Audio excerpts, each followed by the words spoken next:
What is up, Felix here for Thomann Synthesizers, and today I'm going to be showing you how I utilize my cassette deck and also my reel-to-reel tape recorder to work pretty much as a VST in my DAW for processing and sound design purposes.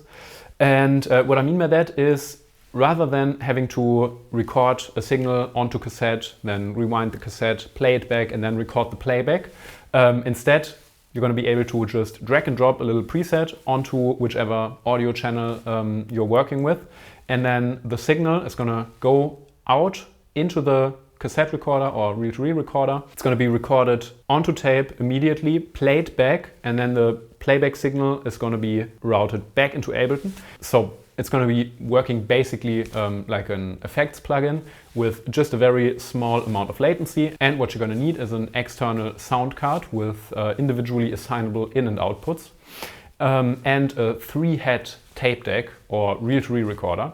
But we're going to get into the details in a bit. So let's first have a look at the technical setup. This is going to be very easy, just going to take a couple of seconds, and then we can have a listen at some sound examples. And I'm going to be showing you some of the ways in which I like to utilize tape for sound design and processing purposes. All right, so what do we have here? First of all, obviously the Revox B77 Mark II.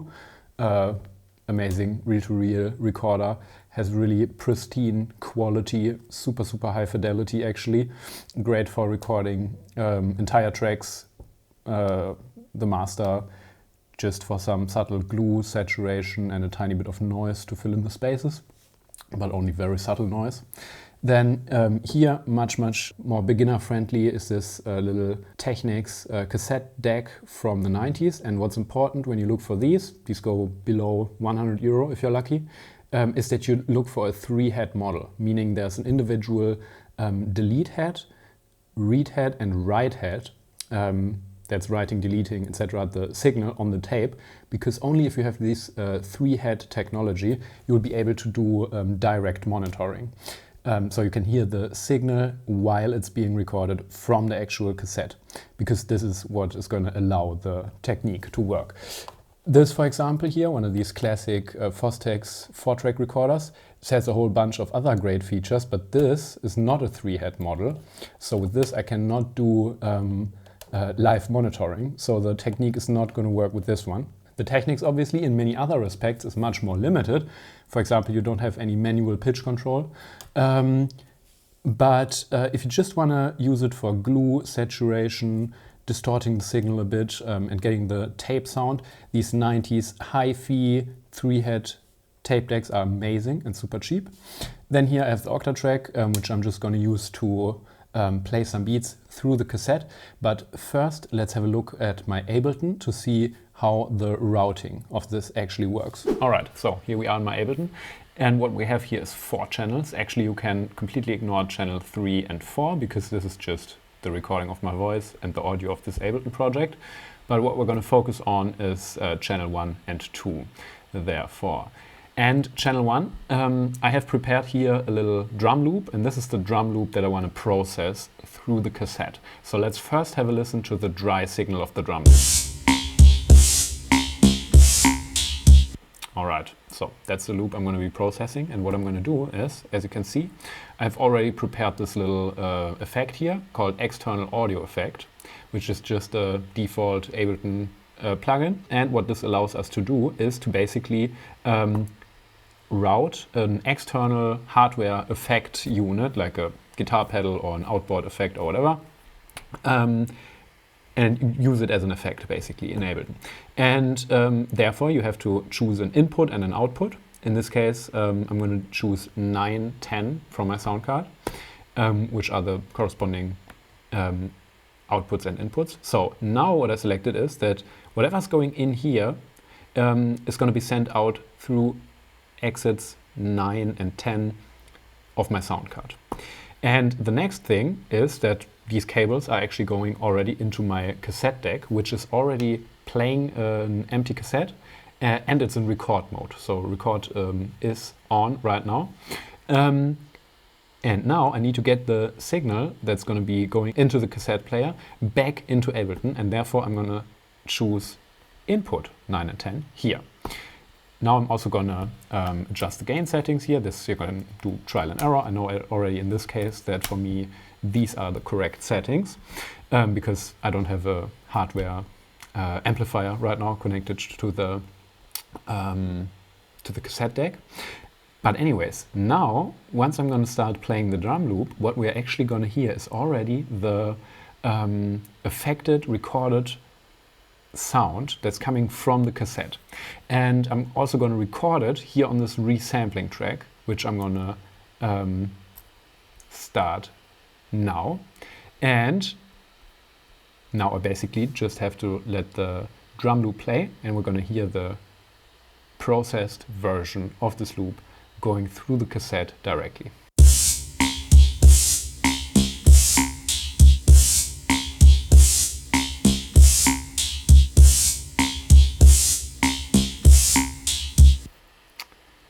And as you can see, we have a little bit of latency here. You can now see the latency. That's also one of the reasons why I chose the resampling track here to make it visible. So this is what you have to expect, because this is basically how long it takes for the sound card to send it out, for the tape to move from the record head to the read head, and then for the sound card to convert it back and send it into Ableton and record it. This is this tiny little latency here. But this can obviously easily be adjusted after you recorded it. All right, so now that we got the technical setup out of the way, let's maybe try and play a beat from the Octa track here and see how it sounds through tape. So obviously right now the cassette is already playing and it's already armed. So it's already recording, and the monitoring setting is set to tape, meaning that we're not hearing the source, the incoming signal, but we're actually hearing the tape that just has been recorded on with this tiny little bit of latency. So let's go. Here I can also manually adjust the input gain. Now let's switch between the tape and the input signal. So this is the tape, and now I'm going to switch to the clean, dry input. And now another AB, now again the cassette. And if I now start to increase the gain, you're going to hear distortion.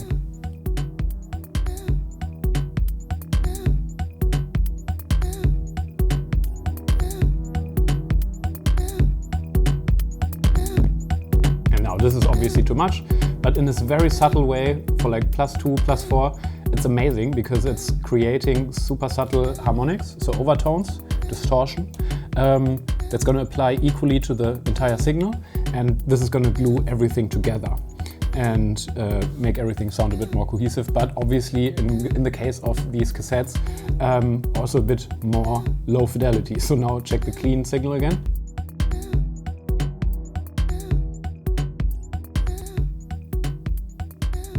And now the cassette again.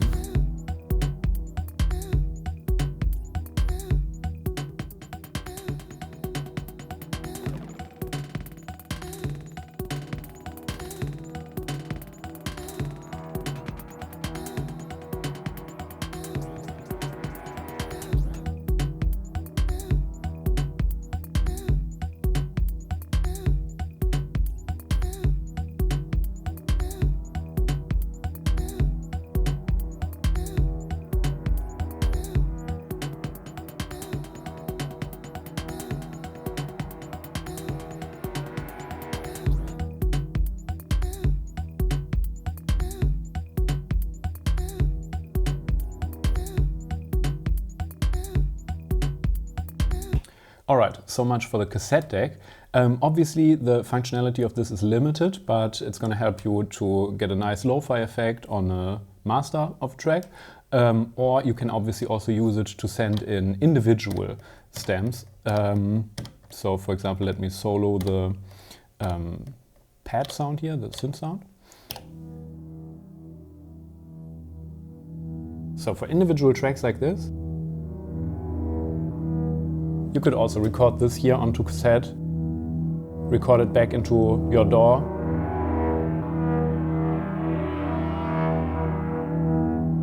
and it might add some beautiful warmth and subtle texture and glue and a lo-fi effect to one of your stems, but not to the entire production. So you could still use this, you will get the benefit of this tape vibe, but without having an entire lo-fi production all of a sudden. So this is also great for processing individual stems.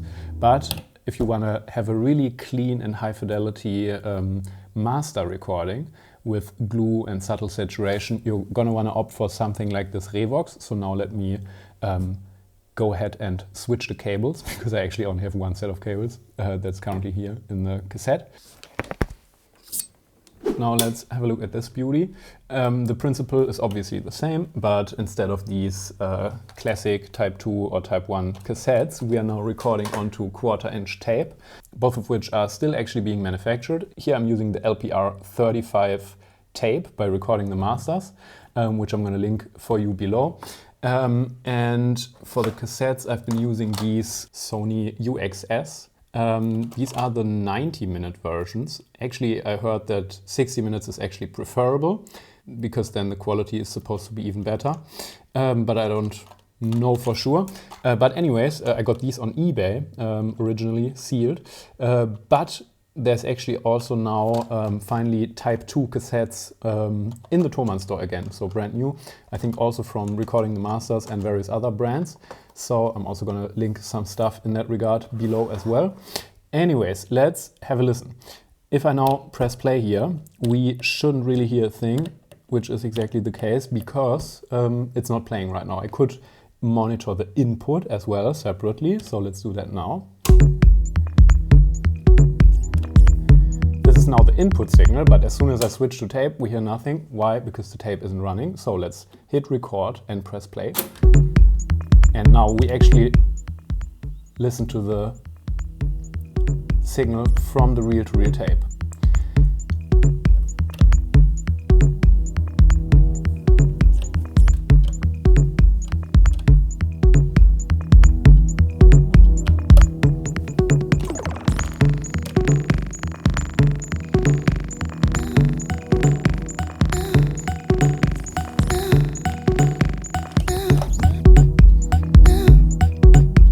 Which is lovely. Actually, some more info about this. This actually has quite a bit more features than the cassette deck, at least for our purposes. For example, we have 2 different tape speeds. Right now it's been running on 15 inches per second, which is the highest quality. And we can also do half speed. Now it's running at 7.5 inches per second, giving us a bit lower resolution, but it's still fairly high fidelity compared to the cassette deck. And I usually just try and listen which speed sounds better, because very often, for example, I even like half speed better, even for high fidelity purposes, because it just makes everything a bit more soft sometimes on the transients. So let's have a little A/B.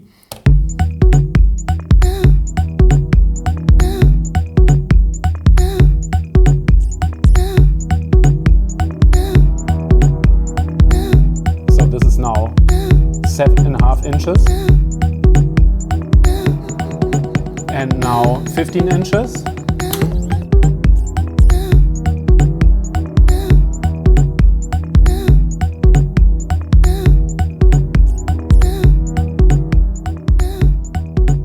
and now again 7.5 inch per second. Sometimes it has a little wobble until it starts to play it in even tempo again.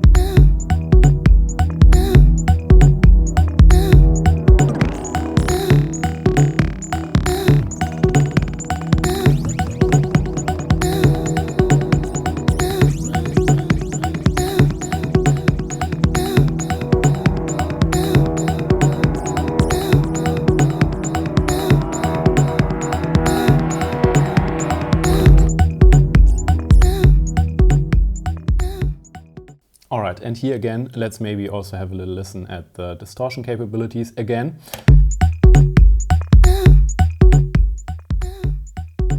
So you can either select the input level here separately for left and right, or I'm just gonna control it right now on Octatrack. And you can also have a little look at the UV meter here, which is going to show us when it starts to distort.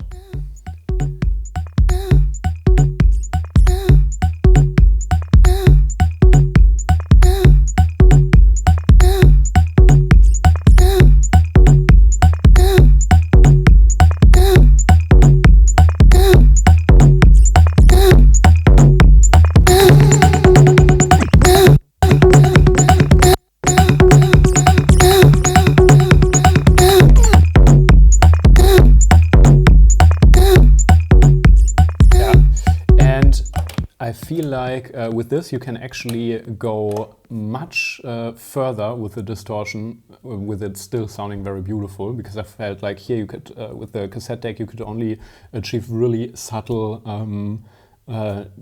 saturation before it started sounding too brutal. But with the Revox you can push it a lot further. Alright, I guess that's it from my side for today. In case you have any questions or tips of your own that might be helpful for the community, let us know in the comments. And apart from that, thanks for tuning in. See you next time. Peace out.